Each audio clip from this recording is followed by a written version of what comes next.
Welcome to the Rogue Recap.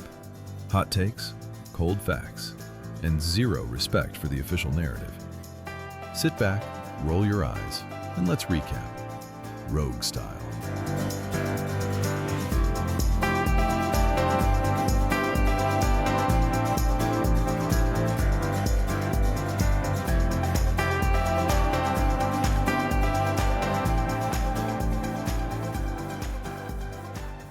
What's up, guys, and welcome to the Rogue Recap and this edition of Sound Bytes with my dear friend Eric Eggers, who is currently taking a moment from the high life to join me because he's actually away again. As you know, these savant elite educators often do. They take these luxurious, lavish breaks in the summer. I don't know. I work in politics. We don't get breaks. Oh, wait, I'm sorry. Unless I was a senator, then I would get like 300 days. So I've clearly picked the wrong profession. But Mr. Eggers, how are you?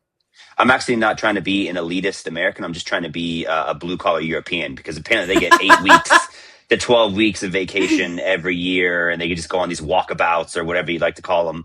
But no, it's hey, listen, just because it's the summertime, the news doesn't stop as the number of clips we're going to play today. It's been the wildest week. I know you and I both kind of freaked out about everything that happened to Lindsey Graham and all the different angles that there, and the Mitch McConnell pictures. And it's just, it's a wild, wild time in the news. It is. And best comeback ever, because man, are you right? The Europeans, they get it right. They take off the whole month of August, which those of you who have ever traveled abroad and you've made the mistake as a dumbass American and you get there, you're like, where's all the people, bro? And they're like, yeah, we left. Sorry. There's nobody. So just to be clear, all the World Cup tourists in the country this month are just pre-gaming for their August 100%. vacation.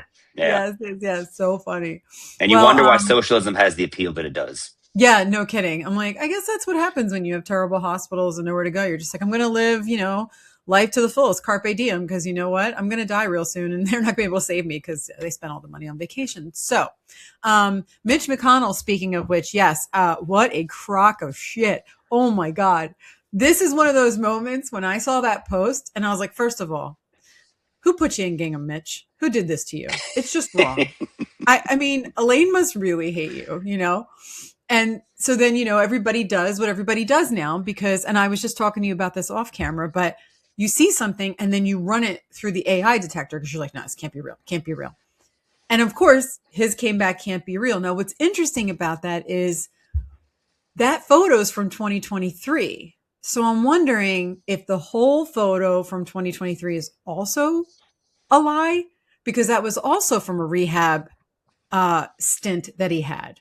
So I was like, But anyways, all the other stuff in the photo was fake. So that was the AI part. I think, so I actually think I went the other way on it. I think everyone thinks that they put out that fake photo to show that Mitch McConnell was like alive and well. I actually think they put it out to make it look like Elaine Chao was hanging out with Americans instead of Chinese elites and working on, like, she's like, no, I'm here with my husband. I'm not doing anything crazy over in China. Come on, knock it off. Great. So there's this girl, I'm sure you've seen her too, Desiree Townsend. She's like the lone reporter covering Mitch McConnell. Have you seen this girl? No. I actually have a cut of her. I might show it to you. She's fantastic. She's like outside of the hospital where Mitch currently is. And she's like, yeah, day 32 of covering Mitch. Interesting. Yeah. So no pneumonia, no severe illness, no broken bones, but we haven't seen him. And he's on a floor of this hospital that only has 16 beds. So it's like, okay, that sounds very covert and slightly intense. Like maybe we need a lot of space for a lot of machines, so we don't have space for beds. I don't know, asking for a friend. But there's no audio of him. There's like Scott Jennings, when he released that post, I like Scott. I don't. I know. I was like, bro, what do they have pictures of you? Like, what happened? Like, everybody knows you're lying. Like, because we're normal and he seems so normal. And I was like, what is going on? I just talked to Mitch McConnell. He just finished up his P90X workout and he was getting ready. The problem is, like, we did this before not too long ago with Joe Biden, right? I mean, so we've been here, and I do think it's just in a series of the last 6 years between COVID and the election and then Joe Biden, like, we have been routinely lied to by Yes. the people who should tell us the truth. So you can't blame people for being skeptical. And, 100%. whatever's true, like, I mean, everything about Lindsey Graham's heart condition, all that stuff might be absolutely true. But it doesn't mean that people are going to have questions, especially with the circumstances of, coming back from Ukraine and the drones. And the last video apparently he's in is saying like this drone's going to go to Russia. And, Russia doesn't take that stuff laying down. It's just, there's a lot there. Well, not to mention the fact, I'm not going to speak ill of the dead. And I happen to be affiliated with a lot of people who like Lindsey Graham. But I had a lot of questions about Lindsey Graham's choices on mostly international matters. And one of them was the frequency at which he was with Zelensky, how often he was visiting Ukraine, how readily he voted for more funding to unmonitored monies to Ukraine. I'm like, it seems weird to me. Dude, hey, by the way, Mitch McConnell too, right? I mean, remember, 100%. Remember, it was like the government shutdown was going on, and Mitch McConnell and I think Lindsey Graham, they're like, listen, the number one priority for Republican primary voters is Ukraine funding. Like, that's very clear to us. And I'm like, what?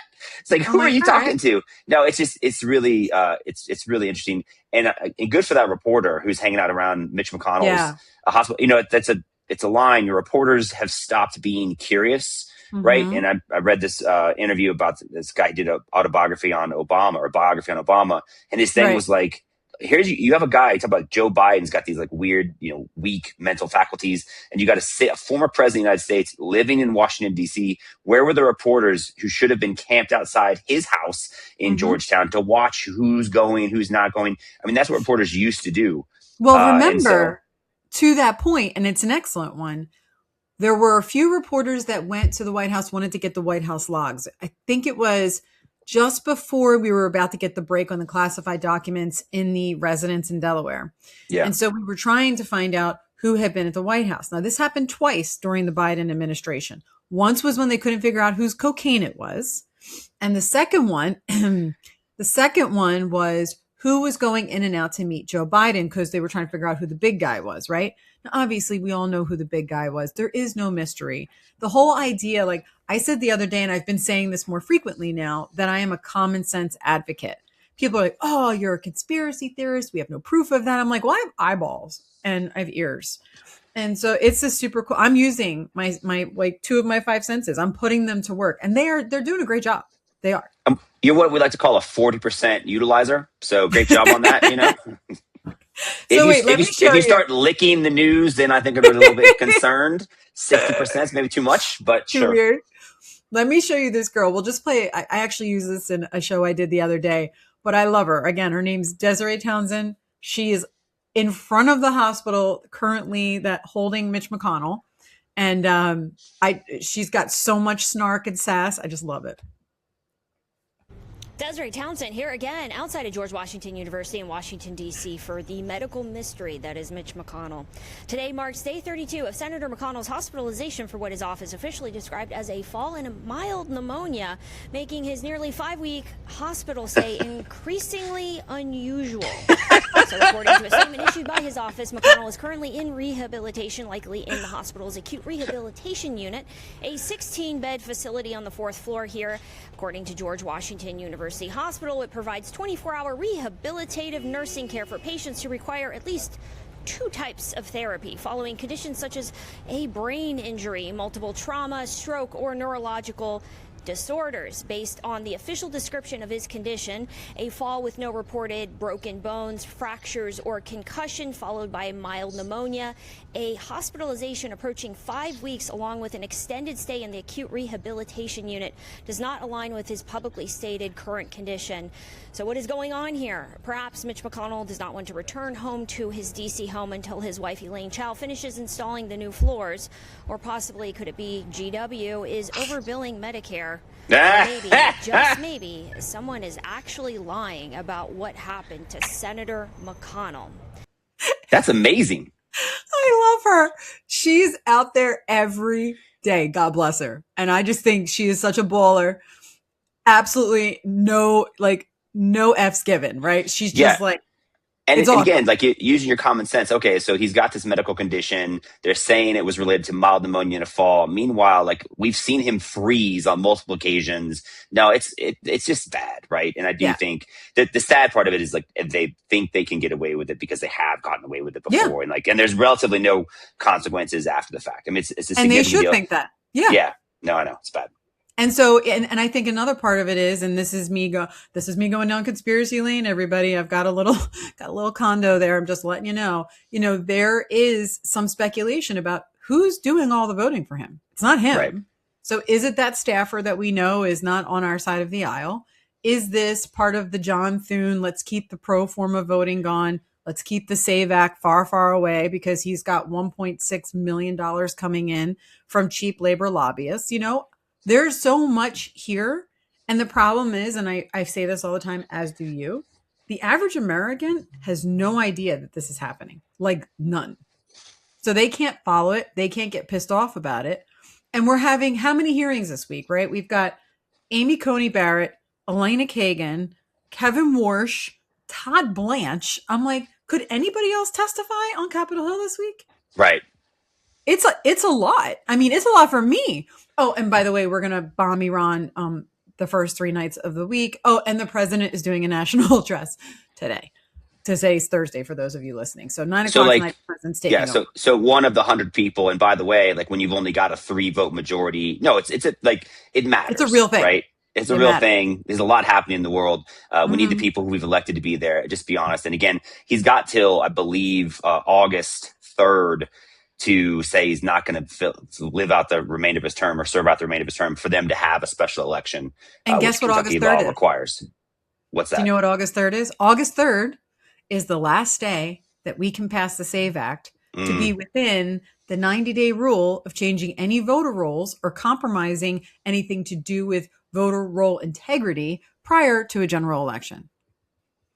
Just saying, just again, using these senses. We'll just see how it lines up. You're looking at your star charts over here, Lynda. I don't even know. The baby Jesus was like eyes, ears, use them. Go, on you. So anyways, speaking of common sense, Mary Miller of Illinois, who I think is terrific. She's kind of funny and dry, and she's definitely somebody who like kind of low on the radar. And then she pops up with like some snarky comments, which she did this week. They were questioning this DEI stuff that's coming up throughout universities.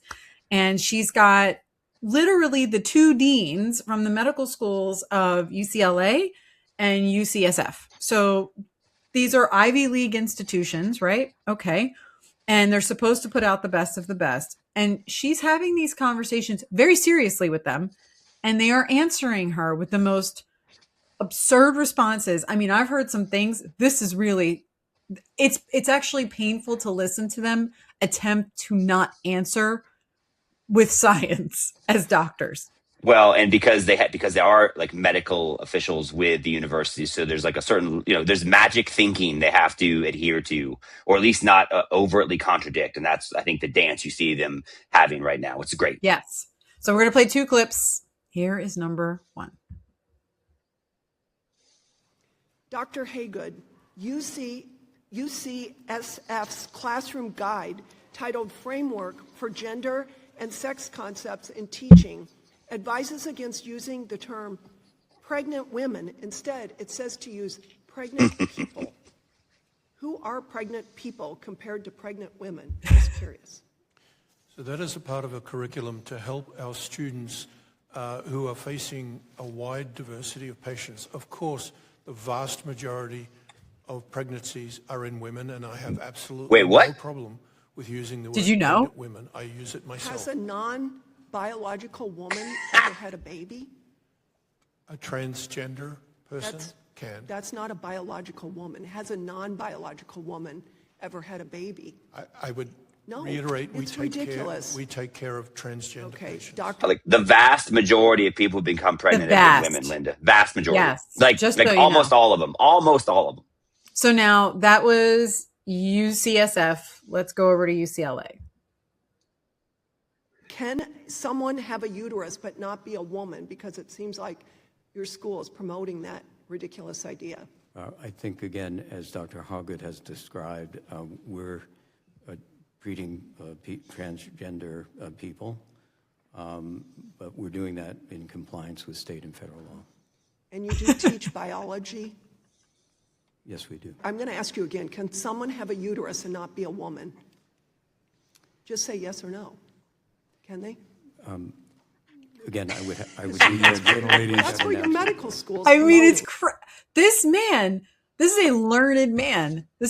You have DR in front of your name. You've spent countless hours reading books about the body and physiology and biology, and you can't say yes. Uteruses come in women. End of sentence. Full stop.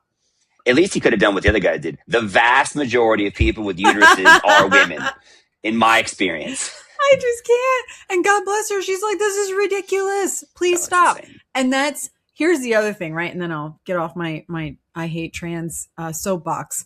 This idea that we all had to subscribe to the lunacy that is transgenderism. I'm out. Like, go do you. You want to chop off your penis, split the banana, put boobs on your chest, take your boobs off. You can do all. Good for you. Do it at 18. Live the rest of your life on SSRIs as well as hormones and other, inducing drugs to make you what you think you are. And good luck with your life. But not everybody around you. Like, did you see the woman who got sanctioned? She's a gynecologist, and a trans woman shows up with a dick. And he's like, I need to be examined. And she's like, I can't examine. You don't have a vagina. Like, this just is. This is a real conversation. And he went and Chick-fil-A doesn't serve steak, and I don't actually treat this particular it's piece insane. of the anatomy. Yeah. I have to find that story for next week. But I read it. I actually read it about a month ago, and I was like, I can't even imagine, right? You see this person come in. They obviously have some masculine features. You don't want to judge. You tell them to disrobe and put on the medical gown, and they, spread their legs, and you're like, yeah. I can't examine that in the way you would like me to. And good luck, sir, ma'am. Good luck. Person. Got nothing for you. So speaking of what is a woman, my favorite congressman right now, Brandon Gill, had a lovely exchange with Ayanna Pressley, who I despise as much as you can despise one person. Her and her husband and their race baiting, libtardation, constant, I have special interest, special funding. He just got another grant or some other contract. I think it was with the state of Massachusetts. I mean, he just keeps getting these amazing contracts and bids that no one else in his entire industry is able to get. And no one can figure out why. It's impressive. But she had a lovely exchange. It's the with network. Brandon Gill. He's got a network of supporters. It's incredible. People love him. Yeah. Not me, but other people. So this is Brandon Gill putting her on the spot. It's priceless. And that is why I've introduced legislation to add the Equal Rights Amendment as the 28th Amendment, enshrining it as the law of this land. I'd be happy to look at your Equal Rights Amendment and read through it. I guess my biggest question was, does it define what a woman is? I look forward to your signing on. We'll take a look at it. I just was hoping for some analytical clarity, but thank you. We'll take a look at it. I mean, I'm like, is Ketanji around? We should ask her. She has the best answer for this question. Let's ask her. I don't think we have time in the show to hear Ketanji's answer to that, dude. It's going to take up the next 25 minutes. Did we talk about that where they did that compilation of time? Oh yeah. So she talks more than all of the other justices combined. 1,000%. She got something to say. I did not know. I did not know that she could beat Kamala Harris, but indeed, she's making some salad. She's at it. She's like, "Yup, you're welcome." It's a real thing. And what's funny is like the Democrats, and I know we've got other clips to get to, but if you wanted to go to the James O'Keefe thing, so like Democrats will show up for this, right? Like Democrats will show up to like introduce this kind of legislation to kind of champion the sacred cows. But when it comes down to like stuff that's like saving people money or actually enforcing the law, as other independent journalists have like then stepped into the void to try to do, Democrats can't be bothered. Citizens. It's very, very sad to see. So if you're listening and you're not watching, we just showed a hearing room on Capitol Hill where James O'Keefe and Nick Shirley were testifying. and explaining to the representatives that were there about the fraud that's happening across the nation, and not just Mark at 1923. Okay. And not just, Medicaid fraud or Medicare fraud. James O'Keefe is doing some really deep dives into election integrity, people going to Skid Row, getting homeless people to sign ballots. He's traveled the whole country chasing down these ballot people that go and just have an entire household where they're saying 100 people live there. Nobody lives there. It's a condemned location. Like, it's insane. Or they show up and the people that live there are like, who's using my address? Who's using it? Is crazy. And not one Democrat came to hear it. Not one. That's it's insane. It's part of a much larger story, which is, I mean, it's kind of wild.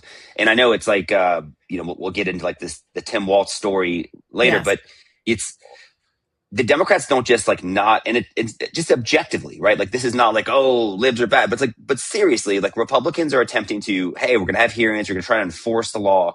And it shouldn't be a partisan thing, because like fraud is a crime, right? Yeah. Like, we should all be in favor of enforcing the law, but instead Democrats seem to not be interested in like helping enforce the law. You saw no attorney general show up when they had the anti-fraud task force with Vice President Vance the other day. Like, No. They oftentimes go the opposite way. They like actively impede the effort to stop these investigations. So, I mean, it doesn't shock me, sadly, that no Democrats showed up to this hearing with James O'Keefe and Nick Shirley, because like, what would they say? Right? Like, it's not good politics, I guess, to come out in favor of anything that exposes fraud, because they oftentimes are being practiced by their voters. Not to mention the fact that they're not just not showing up, they're actively stopping it. I mean, they are passing legislation Right. with Nick Shirley's name in it that says "Stop Nick Shirley." This is a So- 24-year-old kid with an Osmo camera. Like, are No, we for and real?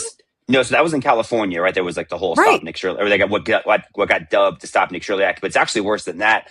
We talked about this in a podcast that I did with Peter Schweitzer, but it's like he just actually got beat in a primary by one of those New York Democrat socialist candidates.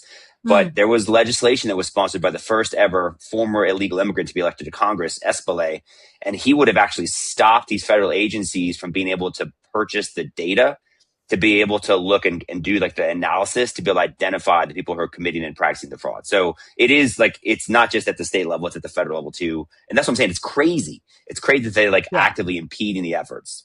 But like Rob Bonta, who's the AG out there, you would think he'd be like, oh my gosh, this guy is incredible. He's going to save my state millions of dollars. And instead, he's infuriated. He's going to racist. cost me millions of votes is what he's going to do. Yeah. Yeah. And I'm like, wait, what? But I think it's even more sinister than that. I really do think, because, and this is again, going back to my condo on Conspiracy Lane. I don't think they need the votes, right? They're going to get the votes 6 way to Sunday. They have so many different methods by which to rig and to steal and to navigate elections in order to get the outcome they so desire. Hence the need for, 37 weeks to tally the votes. It's, utter nonsense. So I actually don't think it has as much to do with the voters as it does the money.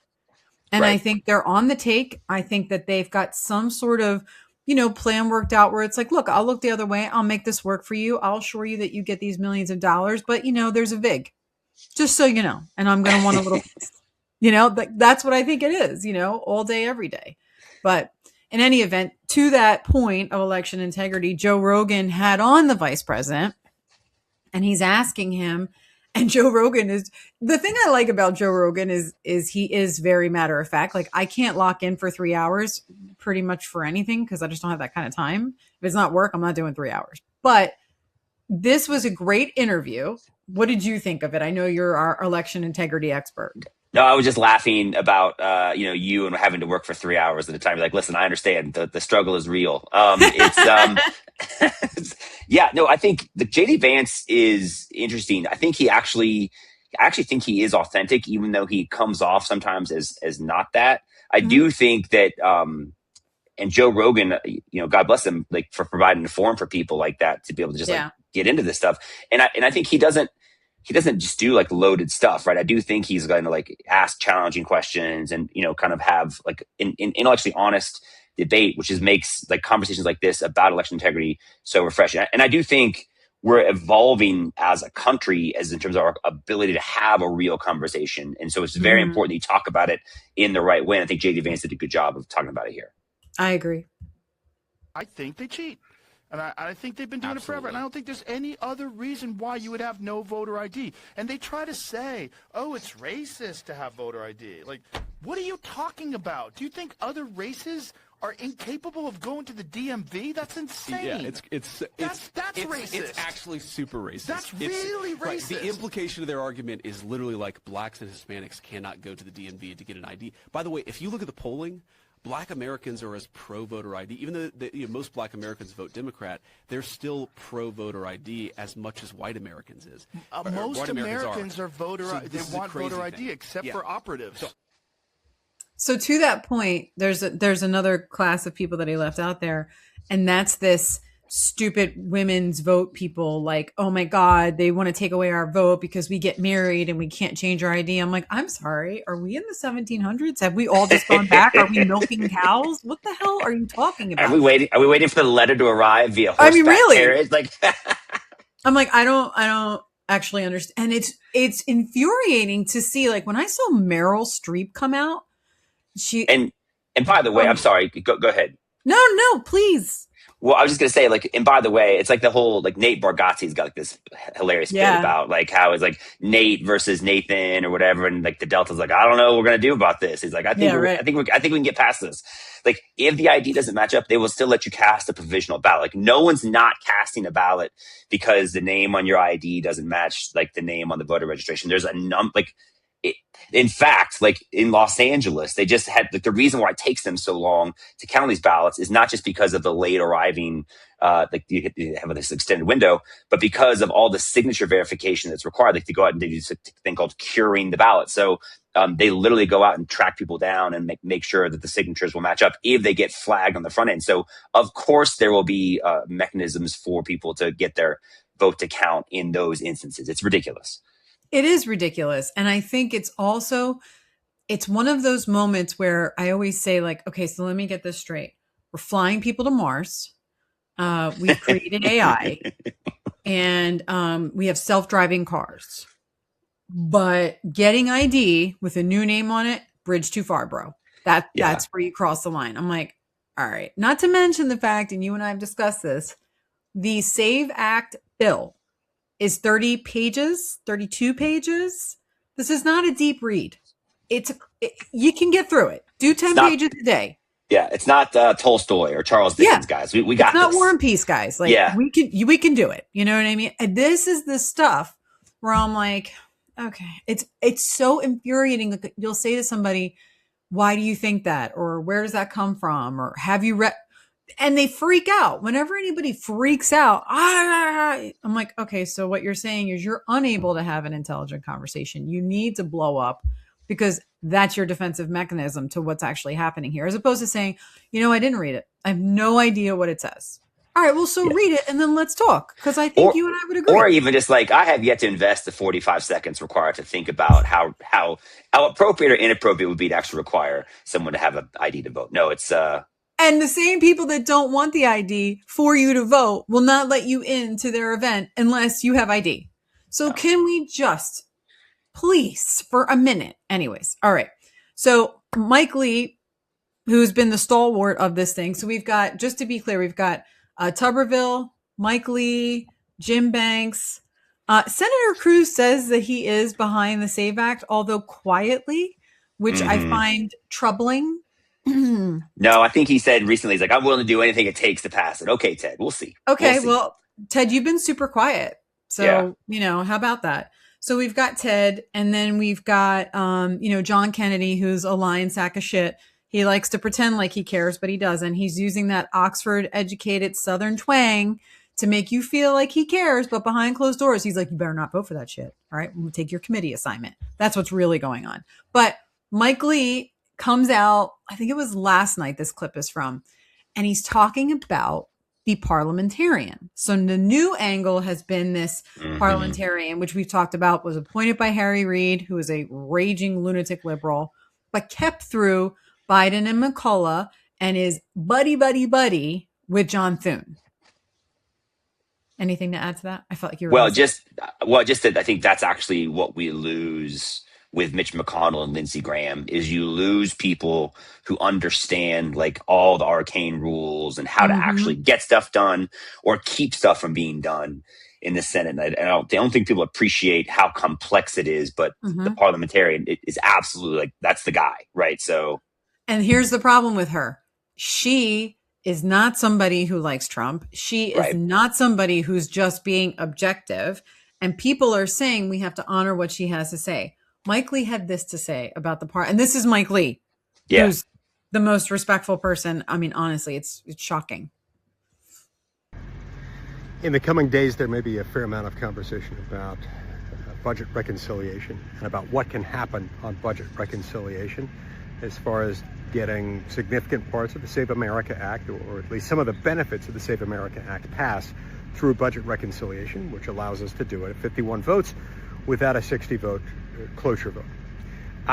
One of the arguments you're going to hear over and over again is we've got to protect the parliamentarian. The parliamentarians' rulings have to be sacrosanct. They can't be overturned. Look, nobody's calling for the parliamentarians' rulings to be overturned. Why? Because the parliamentarian doesn't rule. She lacks that power. Only the presiding officer rules. The parliamentarian merely offers advice.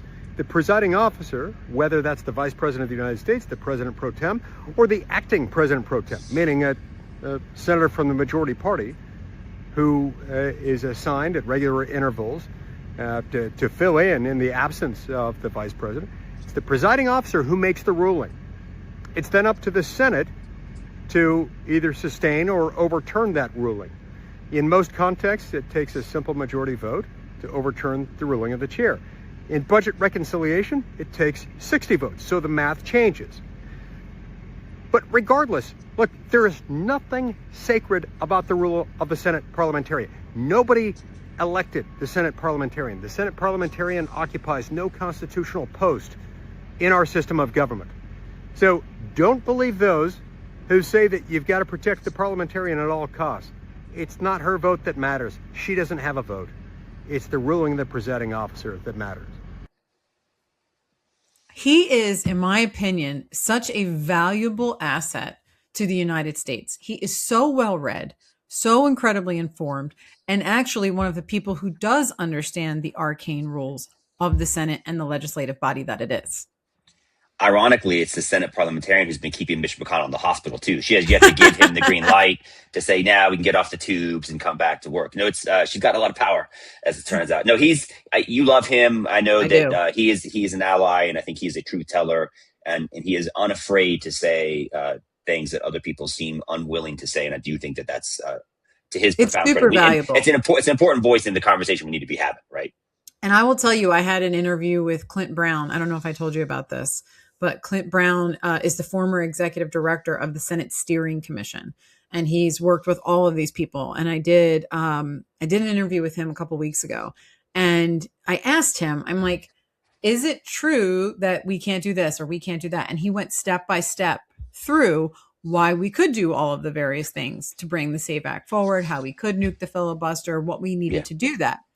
And one of the things that we talked about that I thought was really interesting, and I don't know that we would ever do it, but I feel like if we're going to, now's the time, is the vice president is allowed to come into the Senate, rule over the Senate, and call someone other than the majority leader to open the session.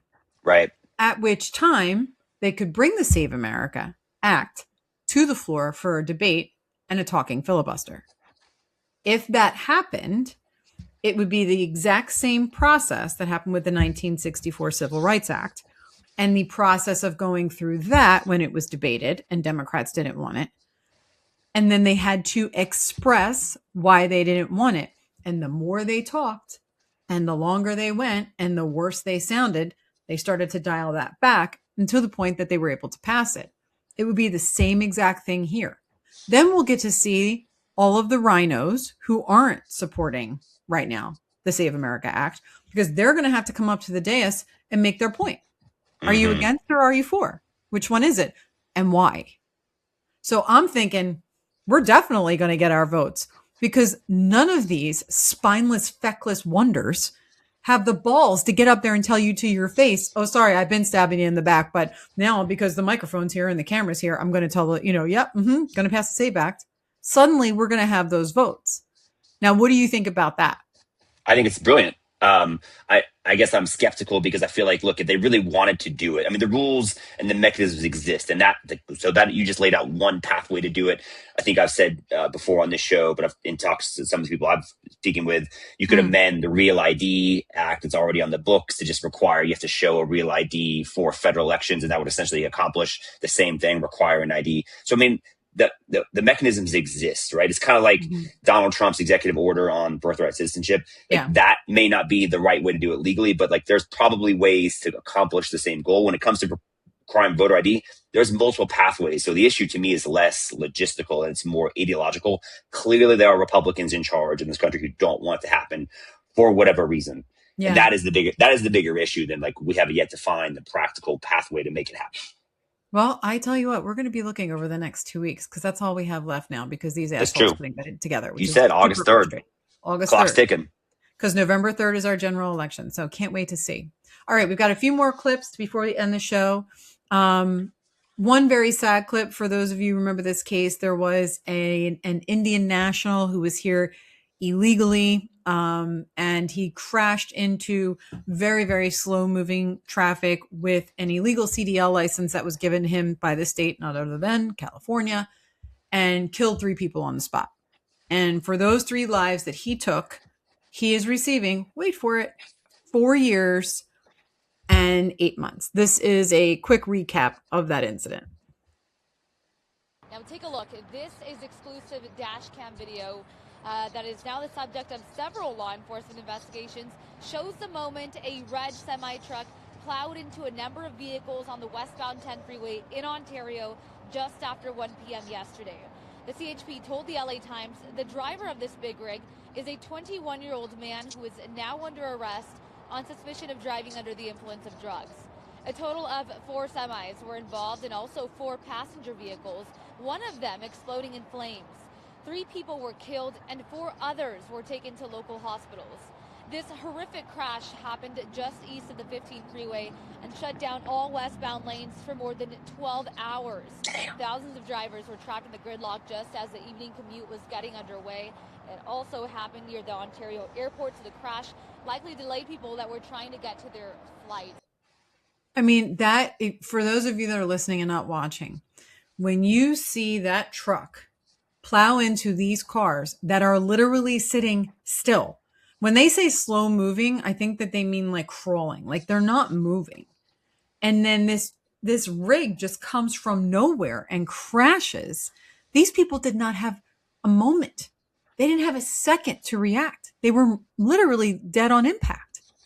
Yeah. If you kill somebody, let alone 3 people for driving under the influence, no, and like the video just shows you how like horrific it is. It wasn't one of those things where, I mean, unfortunately, I've had a number of instances of illegal immigrants or other people who have been involved in fatalities. You have to wonder, I'm reminded of in Minnesota, they passed a law, said that you have to take the race of the criminal into account when it comes to sentencing. Like that's like their post George Floyd, where like forget about what the law says. It's like, what race is this person, and are they like overrepresented in the legal system, et cetera. And you kind of just have to wonder. It's a bizarre, but it matters because like if this person was not an illegal immigrant, would they be getting the same sentence, or would they be getting a harsher sentence? And I would just say I know people. I'm aware of cases where you have fewer fatalities, but a different race of offender who got a much harsher sentence. Well, they actually put a side-by-side of this when this news was released because he was just sentenced yesterday. And it was so sad. They had a young white woman who is a pro-life protester, right? So she goes to various clinics and she tries to talk to people before they go in and just say, hey, there's another way. You don't have to kill your baby. Right. She's currently in prison for protesting at abortion clinics for 4 years and 9 months. They call it like the FACE Act violations, right? Yeah. So Correct. No, it's insane. So the FACE Act violation garnered her the same amount of time as an American white woman, as an Indian national under the influence of drugs in a nation that he's here illegally. from Biden, taking drugs, and has now murdered 3 and injured 4. Oh, and he shut down the road for 12 hours. So, dude, 12 hours. I mean, things. That's a tragedy. Like the 3 people have died, obviously, is like a tragedy beyond anything else. But I cannot imagine being stuck on the road for 12 hours.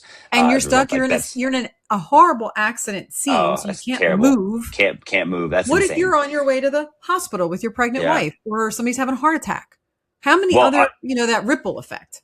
I'd also say it lines up with the other clip we have, which is this Tim Walz and him and Keith Ellison in Minnesota, right? So same thing. Speaking of Minnesota, they're pardoning a Vietnamese national who was convicted of serially raping a child starting in the 4th grade.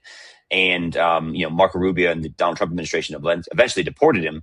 But it's almost like they took this step to pardon this guy, I think, because they're trying to keep him from being deported. No, they 100% were. They literally said, oh, hey, you're the guy who rapes 10-year-olds, right? Cool. Yeah, we're going to pardon you and you can stay here. And as if it could not get worse, Tim Walz made it worse.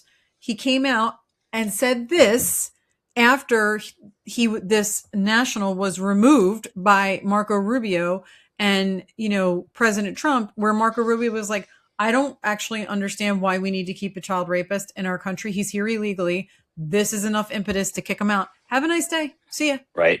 Yeah, this isn't hard, but here's his answer. It's not. Yeah, here's his answer. Did that make us any safer? Did that make the children that are left behind any more stable? Did it improve the idea that we can't all be judged by our worst day? And I want to be very clear. These are horrific crimes. They often are. Our worst day? No, it was a number of days, actually. Several days. And believe it or not, there are people who believe deporting a child sex offender does make the area that he's been deported from safer. But that's not necessarily a controversial opinion. But again, it goes back to this conversation with these liberals who are saying things like, you can't call them a pedophile, you have to call them minor attracted persons. What is happening? No, it's just pedophile. It's, if I see you and you're like, no. I can't even imagine. Like, no, wait, I know this one. No, that's a pedophile. Yeah. Ding, ding, ding. No. So right, now in the complete antithesis to this, we have the Polish president, who I kind of love, and he's a real hardline conservative. And someone is asking him about people that would come into Poland illegally. And he's at this event where he's celebrating and promoting the remigration effort for all of Europe. And this is the question he's asked and his answer. It's pretty great. So, Mr. Togzinski, you're here for the Save Europe Act for remigration.